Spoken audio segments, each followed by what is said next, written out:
kung kita mibadlong, misulti sa kamatuoran, bisan pag-unsa kasinsiro sa imong intensyon, kanang mga tawhan na ilansa yun kanila sa cross.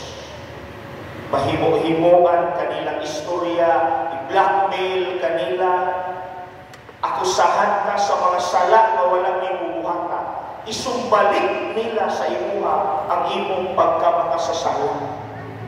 Pabadlong-badlong, mura pong perfecto, uy, paghilom, diha, uy, pariharat ang makasasala, ayaw pagpakalimpyo, isa na kasinati yan. Ako, kapila mo na blackmail, na iniingon ako, na seminarista akong ipagawas, na asay kong seminaryo sa una, yung ipanabi, na naapoy naghamuyaw. Noong sa namin then naapoy seminarista ako na nasakpan ng awak, ipanabi ko niya, na ako bayot. Kung masunod tinuod, laki ko bayot. Kung kita usulti sa unsay sakto, ako nag-uulbit ko mga igsuon, kay sa walang pa kumapare, seminarista pa ko, wala ko'y kontra.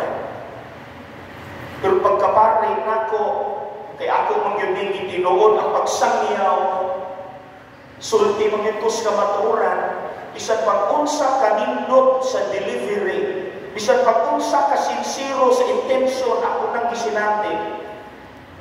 Nag-uul ko, kaysa akong 12 ka tuwing karon sa pagkapare, daghana ang nasuko ako. Ito yung simbas katedral sa una, giduol gid ko niya, giingnan ko niya, Padre, nasuko ko nimo. Kung sir, wa man takaila, di man takaila, bitaw pader. Natingala bitaw ko, wala man tagaila, pero nasuko man ko nimo pader, kay imo mo kong ipadunggan. Kung sir, sorry kay sir, kung ulit problema pader, ako lang ipadayag ako pagbatik nga nasuko ko nimo.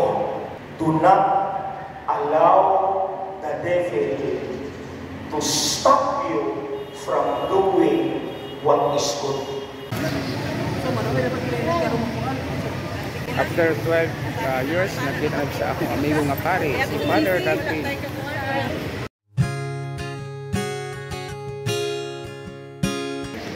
Hi guys, after 12 years, nakita na dito sa akong amigo nga pare, si Father Dagpin, para sa mga nabugatan o nabugatan sa ilang mga problema o stress, pwede nyo bistahin ang iyang page, Father Dags, o sa iyang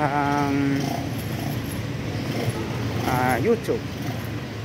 So guys, hundreds ang magpaabot, thousands ang nagpaabot, ngit-ngit pa lang aron maminaw sa iyang wali, aron maayo sa ilang sakit.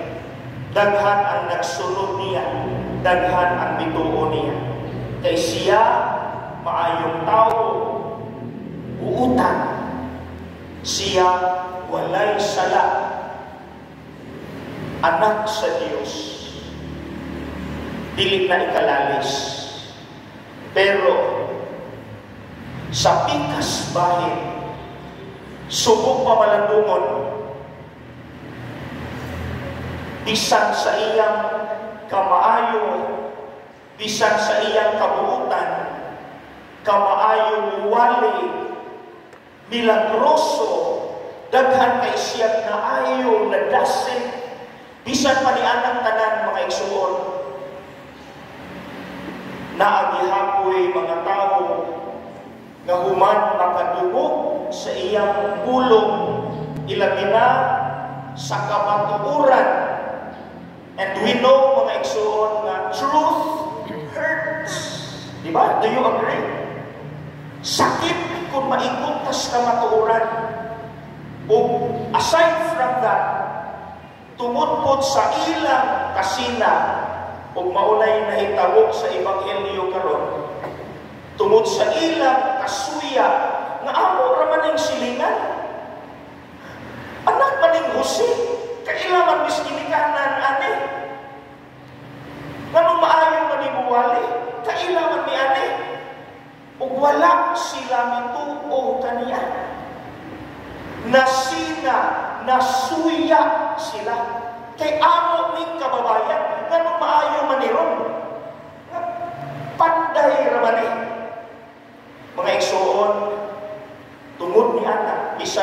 pag-unsa ka maayo si Kristo, bisan pag-unsa niya kagamhanan, na agihapoy mga tao nga nasuko niya. Isalikway siya. And eventually, nahimong-himuan siyang istorya na wala niya buhata. Na-accuse siya ug sala na wala niya buhata, and eventually napalansang nila sa krus, napatay. Kinsay makariling ni anak nga igsuon? Kinsay makariling? Nga siguro kita po mga igsuon, human sa tanan natong gihimo, bisan pag-unsa na kasinsiro sa atong intensyon, kung kita mibadlong, misulti sa kamatuoran, bisan pag-unsa na kakalma, kanang gitawag fraternal correction, bisan pag-unsa kakalma, wa ka na nasaba, kalma mapagbadlong, but by the fact that truth hurts, sakit maigo sa kamatuoran, bisan pag-unsa kasinsiro sa imong intensyon, kanang mga tawhan na ilansa yun kanila sa cross. Mahimo-himoan kanilang istorya, i-blackmail kanila, akusahan ka sa mga sala na walang imubuhata, isumbalik nila sa imuha ang imong pagkamakasasala. Pabadlong-badlong, mura pong perfecto, uy, paghilom, diha, uy, pariha natang makasasala, ayaw pagpakalimpyo, isa na kasi natin yan. Sinsiro kang ibadlong. Yes, makasasala ka. Pero nakita nimo, imong isig katao nakasala. Kalma, imong approach. Suko, ihapon sila nimo. Maunay nahitabo sa Ebanghelyo. Kabalo sila. Kaklaro ano, iimong isulti din nganong maayo man na siya mo istorya. So kabalo sila na maayo si Kristo mo istorya. Nganong muhimo man na sa milagro. So kabalo sila na si Kristo tighimong milagro. Pero wag gihapon sila bituo kay nasina sila or naigug sila sa kamatuoran na gisulti isangyaw ni Kristo. Mauna nga, gibumirang nila balik. Gibumirang, ibalik nila kang Kristo by accusing Him of so many sins na wala niya buhatan. Wala sila bituo. So mga igsuon, kita po, kung kita musulti sa unsay sakto, ako, dili ko exempted ni anak. Pila na kahigayon. Ako, nag-uulbit ko mga igsuon kay sa wala pa ko mapare, seminarista pa ko, wala ko'y kontra. Pero pagkapare na ko, kay ako mangyuning itinuon ang pagsangyaw, sulti mangyutos ka maturan, bisan pag-unsa kanindot sa delivery, bisan pag-unsa ka sincero sa intention ako nang gisinati.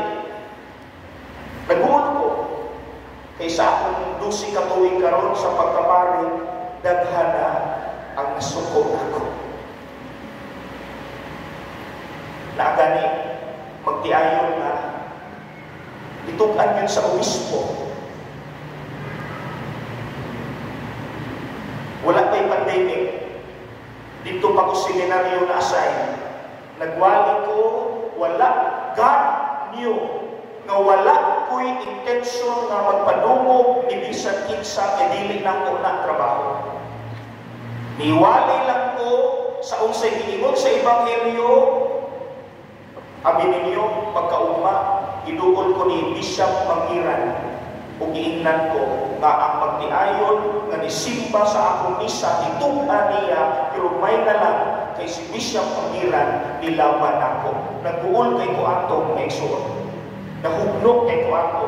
Naingon kong Bishop, isulti ramang ko sa unsay giingon sa Ebanghelyo, wala man ko intensyon magpanungog, Bishop. Pero naagyo di ay masuko mga igsuon. Bisan pa, wa ko kailan ninyo, naabit ko yung simbas katedral sa una. Giduol yun ko niya. Iingnan ko niya, Padre, nasuko ko nimo. Kung sir, wa man takaila, di man takaila. Bitaw, Pader. Natingala bitaw ko, wala man tagaila. Pero nasuko ko nimo, Pader. Kaya imo mo kong ipadunggan.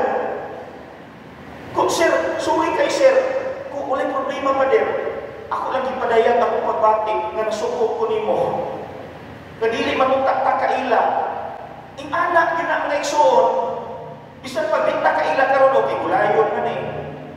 Bisan wag ko'y intensyon magpadungo. Bisan pagkalma ang akong pagsulti. Kung maigong ka ani, masuko yun ka. Maunay na hitabo. Ilang ipalansang si Kristo, nakabalo man sila na maayon ni, ighimo ni milagro, walang ni sala, pero tungod sa ilang kasina, naigo sila sa kamatuoran, ilang napahimuan o istorya ang Ginoo. See, di siya makarelate niya.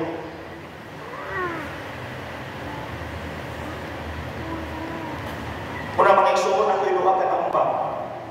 Na ako'y duha katambang. Ayaw kalimot ha, italagsara ka makita. Duha katambang.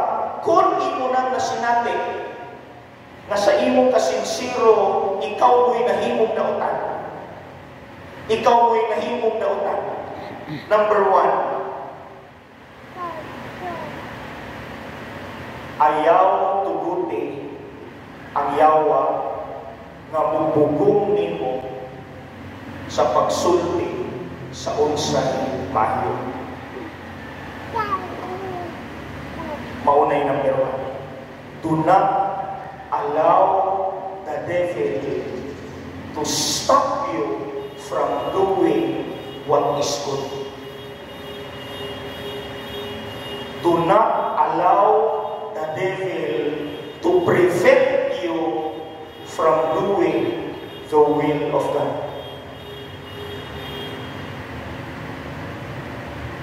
Ayaw tuguti ang yawa. Kaya kanang ang yawa mo po, maunay mong bugong na, to mo na mo na lang ta.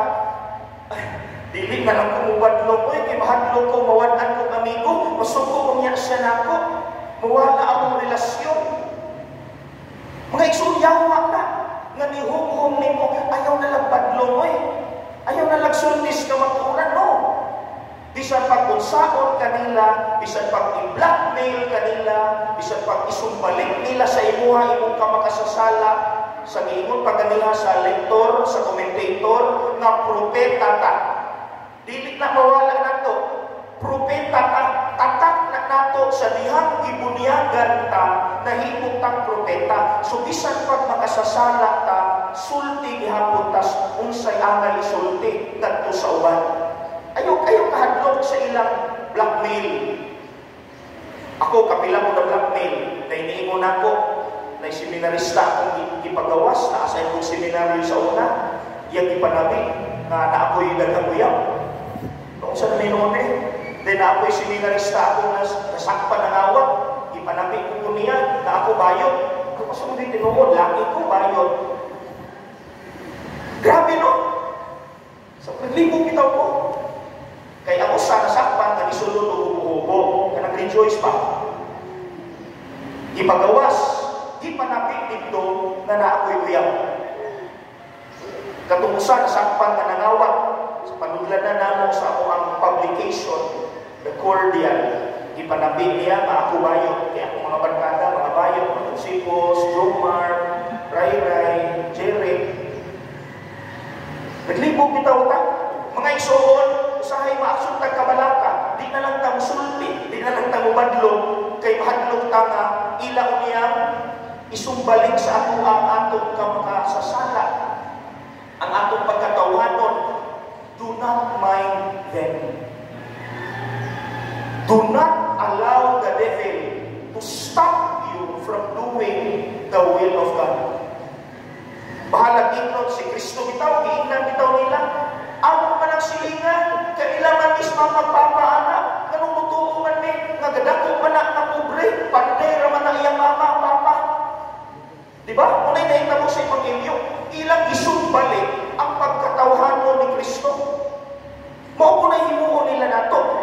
not let them stop you from doing the will of God. Padayon. Pero of course, kung naatay bigil, ato pong maningkamutan. Dili po nato pasagdan. And at the same time, musulti ta sa unsay angay sulti. Ayaw kahadlok. Number 2, imbis magbuol ka, kinaghanap akong nadunggan na depresan luoy kaayo. Padre, ako manuntay nagnibadlo. Padre, sincero kaayo akong intensyon. Ngano ako may nahimong dautan? Kasi makarelate anak. Diba, tinuod? Dagan kayo nangaguol anak. Unang ako ikaduhang tambag, ayaw ka guol. Ayaw ka suko. Kundi, ipasalamat sa Diyos na at least naningkamot ka na mubarihan niya. Congratulations, if that's the case. Kinaghan din yung di kalahutay ni mga igsuon. Pero sa ngalan na ikaw, nilahutay, imong gihapon gihimo sa imaayo, congratulations. Kung imbis masuko ka, imbis mahinawain ka, imbis maguol ka, na ikaw mo'y nagtinarod, pero ikaw mo'y nahimong dautan, sa ganito, ipasalamat sa Diyos. Lord, salamat Lord. Thank you for the privilege to imitate you. Salamat Lord nga nakaawa ko nimo. Hindi gamay na lang nabilin na mo Lord, kay uban isurrender na, di na muwadlong, kay mahadlong mawadlang amigo. Pero ako Lord, nilahutay mo, salamat Ginoo. So, make it positive to motivate yourself. Himo ang positibo. Imbis magbuol ka, ipasalamat. Lord, salamat na pariha ko nimo. Salamat, Lord, nahimo ko nga pariha nimo. Nga human ka, isulti sa unsay maayo, ihimuan ka nilang istorya, ikaw may nahimong dautan. Ako po, Lord, muna magpasalamat yun ko nimo for the privilege to imitate you, nga nakaawat ko nimo. Okay? I hope makahatag ninyo yung kadasin. Akong balikon before matapos sa ganitong number 1. Sa itong number 1, kung ikaw bihimong maayo, pero ikaw mo'y nasumbalikan sa imong kapakasasada, ikaw mo'y nahimong dautan, sa ganitong number 1, ayaw tuguti ang yawa nga bubugong ni mo anak. Isulti ni, ipakita ni, buhatan ni, no matter what people say. Amen? No matter what people say, buhatan ni. Ayaw tuguti ang yawa nga mupabugnaw sa imong pagkapropeta. And number 2, sa ganito, imbis mag-uol-uol, ipasalamat sa Diyos na napariha kaniya. Makadasan.